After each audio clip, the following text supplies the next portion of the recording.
Hi, you guys, and welcome to my world. We are getting into part 2 of Psalm and I's being married versus being single Q&A. So let's get into it.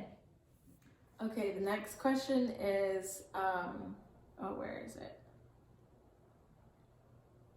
Where is it? Okay, so the next question is, what does submission look like in marriage?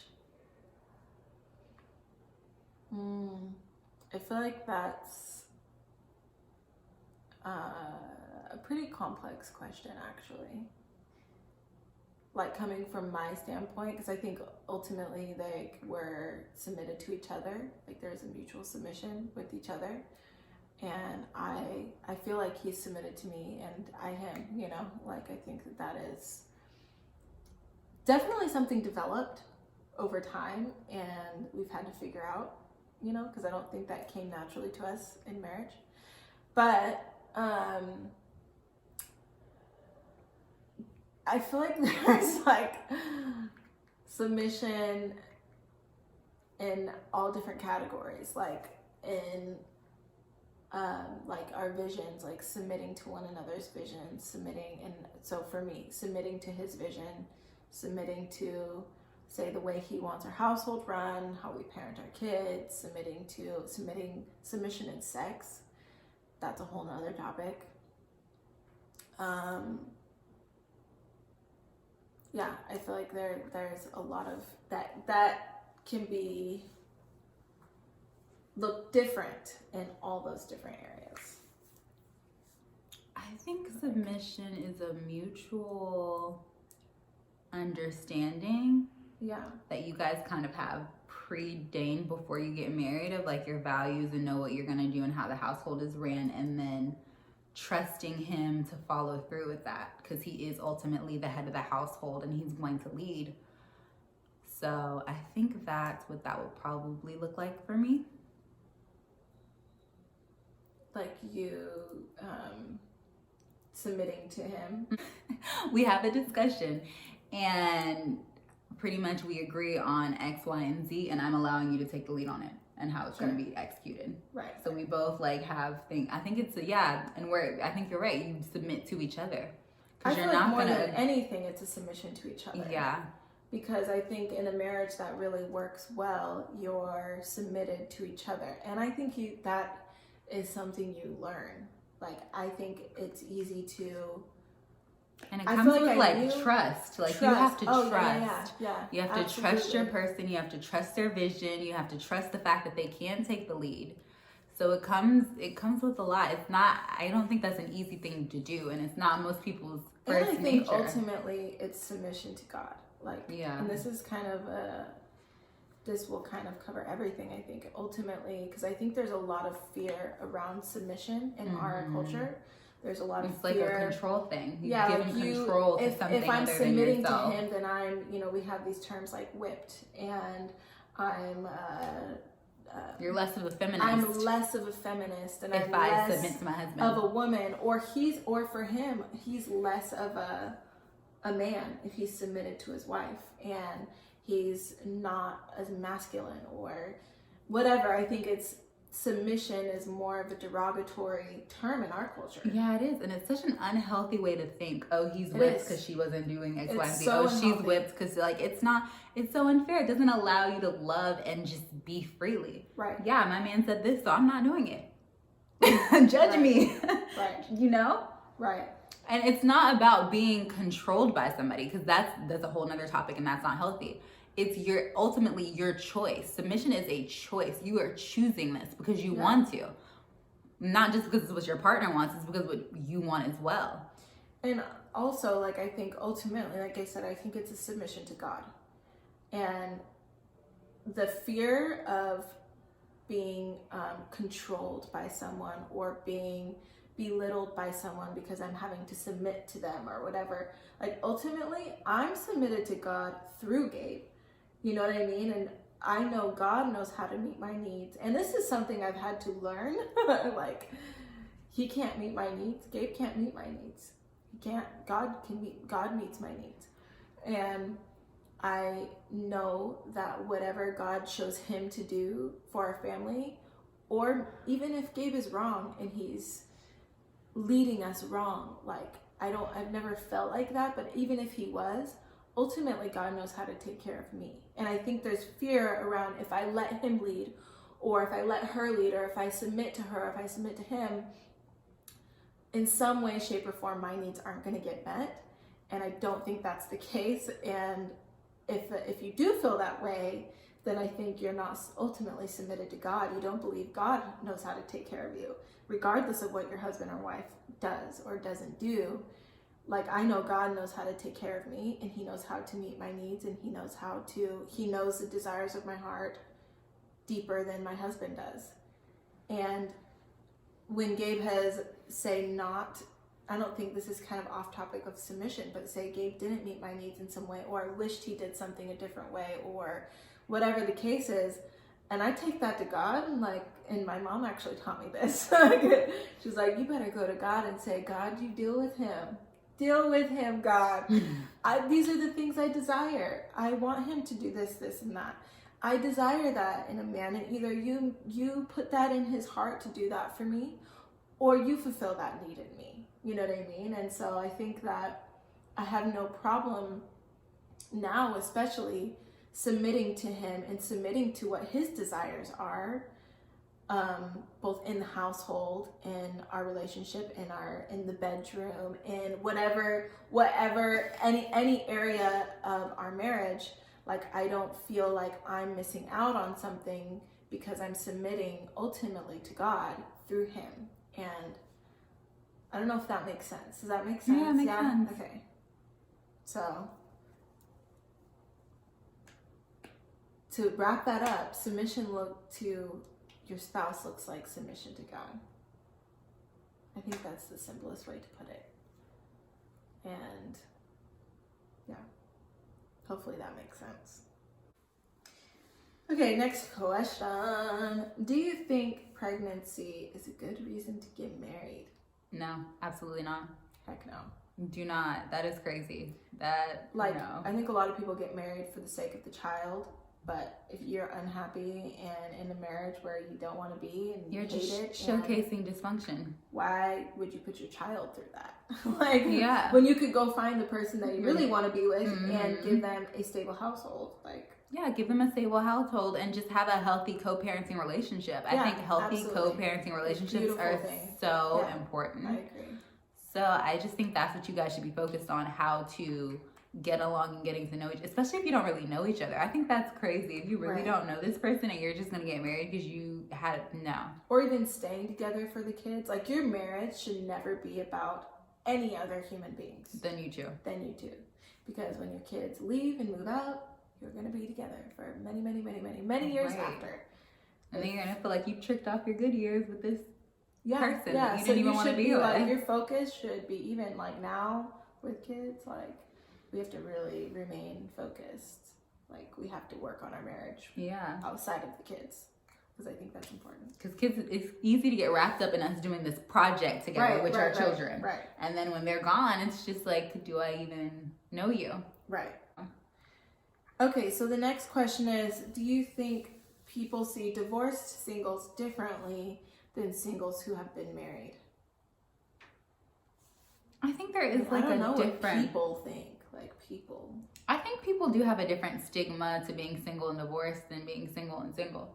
I think there's like a different, you've created a different story in your mind, or society has created a different story to these people. Yeah. I do think they do see them differently.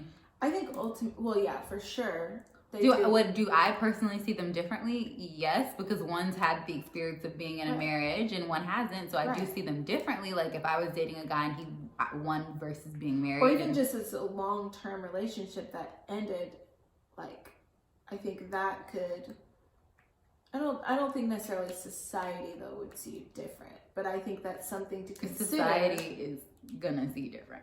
Oh, okay, maybe so.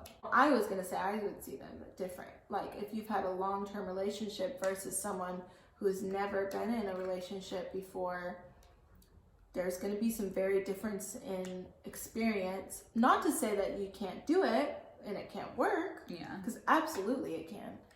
Like, I don't, even if you're divorced, like, I think you absolutely can and should have another relationship. Yeah. You know what I mean? Like, I think that's, but would other people maybe going after you, would they see you differently? Like, if you're trying to date someone and they found out you were divorced, would they see you differently? Probably.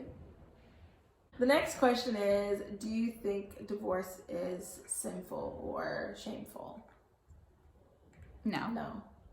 I would say no. No. It's just about as sinful as shameful as lying and doing any other sin. Any other sin. I don't think I don't it should think- be. I think the goal should be marriage for life, for sure. And we should put more emphasis and priority on working on marriages and making them healthy. You know what I mean? But I don't think it's sinful or shameful. Like, I don't think you should be ashamed because you got a divorce. I don't think. No. No, absolutely not. But a lot of people, there are stigmas to divorced people.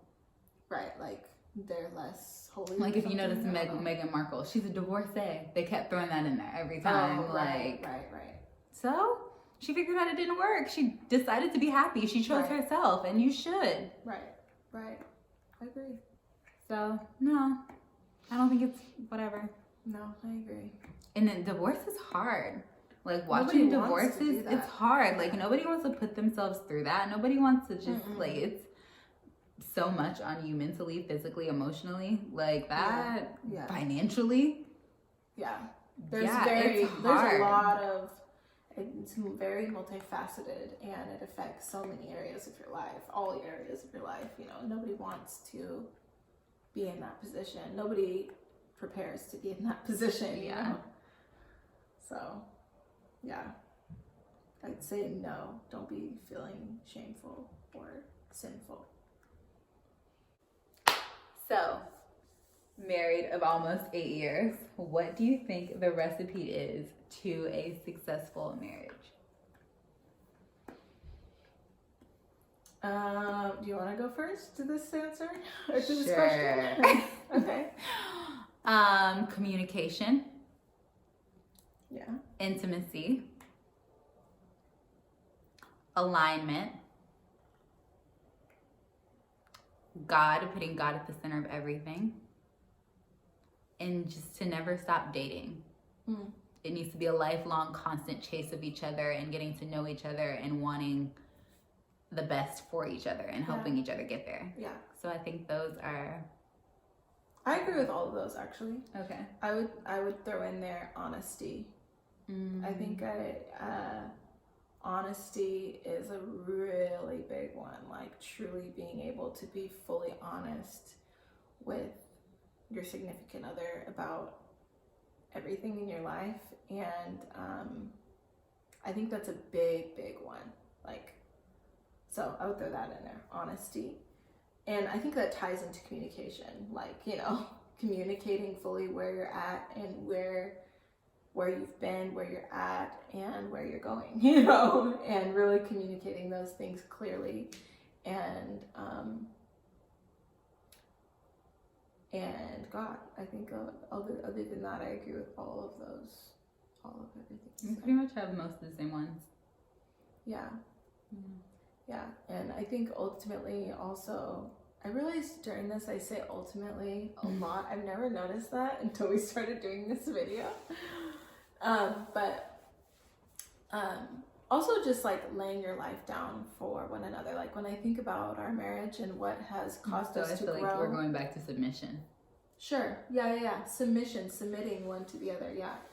But I feel like what has squashed so many arguments and so many disagreements has been one person saying, okay, please forgive me for my part in this negative discussion or whatever it is, or please forgive me for making you feel that way. And right, like when someone like just throws that in there, there's no more, like everything's squashed.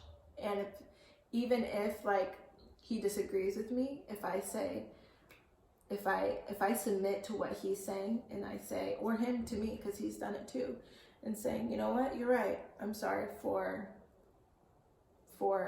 making you feel that way. Because usually it's like you made me feel this way, blah, blah, blah. And then the other person is like, no, I didn't. I'm righteous in my standing because of A, B, and C, and I'm right. And just saying, it's okay, you're right. Please forgive me for where I'm wrong. And it's okay. You know, like that squashes anything. Like that squashes it, you know? And also I think any relationship, I think you have to come to the point where you don't care about being right. And you care about the other person's feelings. So it doesn't matter, even if I am right, if I've hurt your feelings in any way, I'm going to apologize because I hurt you. Absolutely. I made you feel some type of way. And even if it was innocent and I didn't mean to, I don't care about being right. Exactly. I care about how you feel. Yeah, and I feel like you run into that a lot. Like, especially in the beginning. I would say our first year and a half, all of our arguments were surrounded in like, one, discovering each other, oh, this is how you really are. Because then when you get married, you find out how the person really is. Like, you're not putting your best, it's not interview stage anymore. Like, you're not putting on a pretty picture. Exactly. You're not putting on a pretty face for the interview anymore, and you really get to know that person, and that's where it gets really fun, you know? But I think that our arguments a lot of times surrounded that, like, I didn't know this about you, and I'm bothered by it. Like, I'm bothered by the way that you are. And I think, you know, submitting to what the other person's issues are, I don't know if submitting is the right word, but accepting, like, he doesn't like this about me, and that's okay. And or, you know, he doesn't like when I do blah, blah, blah, whatever it is. He doesn't like when I do that, and that's okay. And please forgive me for doing it. And right there, it's squashed. He can't say anything more to me, like, because I agree with him now. I'm in agreement. I'm in alignment with what he's saying. And he's done that with me also. And it's like, oh, well, I wanted to argue. Like, I was ready to go in, you know? But it squashes it. It does. Yeah. And I was like huge on when we first got married. I was really big on like the whole don't let the sun go down on your anger. So if we were arguing, it seemed like we always argued at night. I'm curious to know. Leave it in the comment section down below. Do other couples argue at night? I feel like a lot do, because it's when we're both home from work. It's both usually tired. When we're both tired. We're not thinking rationally. Usually there's a physical, like, you know, there's sex involved, and you have expectations of each other. You want the other one to meet your needs, whether that's sexually, whether that's someone to listen to you, to what you're going through, and they don't care that much, or whatever the case might be. It's always at night. And then like everything that has happened the last few weeks just gets pulled out of the hat. It becomes a thing when it wasn't a thing, you know? And so like in the beginning, I'd be like, we're going to talk about this. I don't care if you're going to sleep. Like, we need to talk about this. And he's the opposite. He's like, let me go to sleep and I can think rationally when we wake up, you know?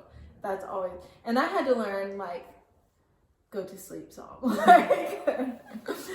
I get that. Not wanting to go to bed angry at each other. I would not want to. And I would be and it would never we would never come to a good resolve if we would, you know, try and hash it out at night, because we're both not in the right mind space to do so. So I don't think that was really off topic, but no, I think we summed it up really well. Yeah. I think that's going to be our last. Thank you guys so much for watching. Like, subscribe, follow Psalm. She also has a YouTube channel. Oh yes, I do. So I love you guys. Very long time. It is there. There's some videos there. I love you guys. Thank you so much for watching. Mwah.